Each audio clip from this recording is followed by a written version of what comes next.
Hello friends, আসসালামু আলাইকুম। আমি নাইম আর আপনারা দেখছেন Naim tech and entertainment YouTube channel. So বন্ধুরা, আজকে কথা বলবো কিভাবে আপনারা আপনাদের ফোনের যে কোনো পিকচারের ব্যাকগ্রাউন্ড 1 মিনিটে চেঞ্জ করতে পারবেন, সেই বিষয়ে আজকে আমি আপনাদের সাথে কথা বলবো। পিক্সার্ট অ্যাপ দিয়ে কিভাবে আপনারা আপনাদের ফোনের ব্যাকগ্রাউন্ড 1 মিনিটে 1 ক্লিকে চেঞ্জ করতে পারবেন, সেটাই আজকে আপনাদেরকে আমি দেখাবো। তো আমি আজকে আপনাদেরকে দেখাবো এমন একটি অ্যাপস দিয়ে, যে অ্যাপসটি হলো পিক্সার্ট প্রো অ্যাপস, যেটা হয়তোবা সব জায়গায় পাবেন না আপনারা। তো আমি আমার ভিডিওর ডিসক্রিপশনে দিয়ে দিব অ্যাপসটির লিঙ্ক, সেখান থেকে আপনারা ডাউনলোড করে নিতে পারবেন। তো ভিডিও শুরু করার আগে বলে নিই, যারা এখনও পর্যন্ত আমার চ্যানেলটি সাবস্ক্রাইব করেননি তারা অবশ্যই আমার চ্যানেলটি সাবস্ক্রাইব করবেন এবং পাশে থাকা বেল আইকনটি বাজিয়ে দিবেন। ইতিমধ্যে যারা সাবস্ক্রাইব করে ফেলছেন তাদেরকে অসংখ্য ধন্যবাদ। পিক্সার্ট অ্যাপটি যারা এখনও পর্যন্ত প্রো ভার্সন যারা এখনও পর্যন্ত পান নেই, তারা আমার ভিডিওর ডিসক্রিপশন বক্সে আমি লিঙ্ক দিয়ে দিব গুগল ড্রাইভ থেকে, সেখান থেকে আপনারা ডাউনলোড করে নিতে পারবেন পিক্সার্ট প্রো ভার্সনের অ্যাপসটি।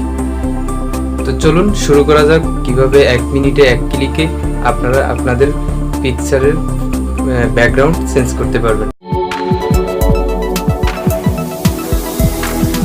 তো আমরা এখন চলে এসেছি আমাদের ফোনের মোবাইল স্ক্রিনে। তো সেখানে পিক্সার্ট অ্যাপ্লিকেশনটি ওপেন করবেন। ওপেন করার সাথে এখানে নিচে একটা প্লাস আইকন দেখতেছেন, প্লাস আইকনে ক্লিক করবেন। প্লাস আইকনে ক্লিক করার সাথে সাথে একটা ইন্টারফেস চলে আসবে, সেটাখানে লেখা আছে অল ফটোস। এখানে আসার পরে আপনি আপনার যেই ফটোটা এডিট করবেন সেটা সিলেক্ট করে নেবেন।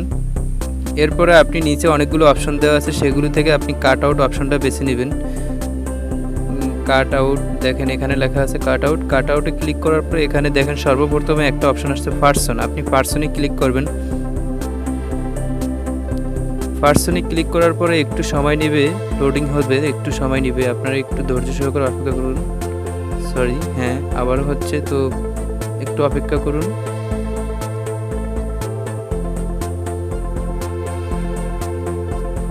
দেখুন আমার একদমই আমার যে পিকচারটি রয়েছে সেই পার্সন যেটা ক্লিক করার সাথে সাথে দেখেন এটার ভিতরে যে পার্সনটা ছিল সেটা সম্পূর্ণ রেড কালার হয়ে গেছে। এখানে সেভ অপশন ক্লিক করলাম আমি।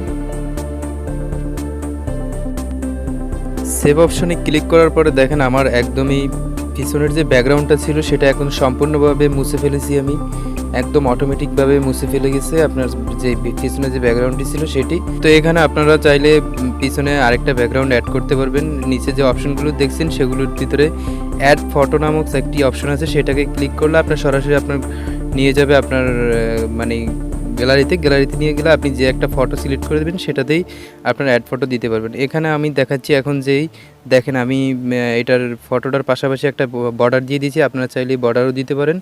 তো এখন আমি এটাকে সেভ করব, দেখেন কিভাবে আমি সেটাও দেখিয়ে দেবো যে কিভাবে সেভ করতে হয়।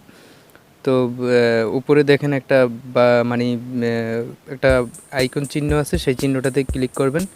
ক্লিক করার পাশে নিচে আছে সেভ বাটন, সেভ বাটনের পরে সেভে ক্লিক করলে হয়ে গেছে ক্লিক। ইচ্ছা করলে আপনারা তারপরও যদি সন্দেহ থাকে যদি সেভ না হয় তাহলে আপনারা ওখানে গ্যালারির মাঝখানে ডাউনলোড একটা আইকন আছে, সেখানে ক্লিক করলেও সেভ হয়ে যায়। তো এখন আমরা পুনরায় আবার পিক্সার্ট অ্যাপসটি পুনরায় ওপেন করব। তো ওপেন করার পরে আমরা অল ফটোতে ক্লিক করব। অল ফটোতে ক্লিক করার পরে আমরা যে কোনো একটা ব্যাকগ্রাউন্ড সিলেক্ট করে নেব। দেখেন আমি এই ব্যাকগ্রাউন্ডটা নিলাম। তো এরপর আবার আমি দেখেন নিচে অনেকগুলো অপশন আছে, সেখান থেকে আমি অ্যাড ফটোতে ক্লিক করব। তো করলাম আমি অ্যাড ফটোতে ক্লিক। এরপর আমি সর্বপ্রথম আমার যেই ফটোটা আসবে সেটাই আমি একটু আগে যেটা আমার ফটো হয়েছিল সেটাই। তো দেখেন আপনারা দেখতে পাচ্ছেন যে আমি সেই ফটোটাই সিলেক্ট করে নিয়ে আসছি। তো দেখেন আমি আমার ব্যাকগ্রাউন্ড অন্য একটা ব্যাকগ্রাউন্ড নিয়ে আমি আমার ফটোটাকে ওটার উপরে সুন্দর করে নিজের ইচ্ছা মতো কাস্টমাইজ করে নিয়েছি। আপনারাও নিজের ইচ্ছা মতো কাস্টমাইজ করে নেবেন। তো এইভাবে যখন বসানো করবে তখন উপরে যে টিক চিহ্ন বাটন দেওয়া আছে আপনারা দেখেন, এই যে উপরে টিক চিহ্ন বাটনে ক্লিক করবেন। এরপর আপনারা জুম ইন বা জুম আউট করে দেখতে পারবেন। দেখে তারপর আপনারা উপরে যে দেখতে আছেন আরেকটা বাটন, সেখানে ক্লিক করবেন। এরপর সেভ আছে নিচে, সেভ অপশনে ক্লিক করবেন। সেভ অপশানে ক্লিক করার পরে সেভে ক্লিক করবেন। তো ডাউনলোড হয়ে গেছে। তো এই ছিল আজকের টিউটোরিয়াল। ভিডিওটি দেখে যদি আপনাদের ভালো লেগে থাকে তাহলে আমার চ্যানেলটি সাবস্ক্রাইব করবেন এবং পাশে থাকা বেল আইকনটি বাজিয়ে দিবেন। আর লাইক করবেন, কমেন্ট করবেন, শেয়ার করবেন বন্ধুদের সাথে। আর কমেন্ট করে অবশ্যই জানাবেন যে কীরকম হয়েছে। তো ধন্যবাদ, ভালো থাকুন, সুস্থ থাকুন, আল্লাহ হাফেজ।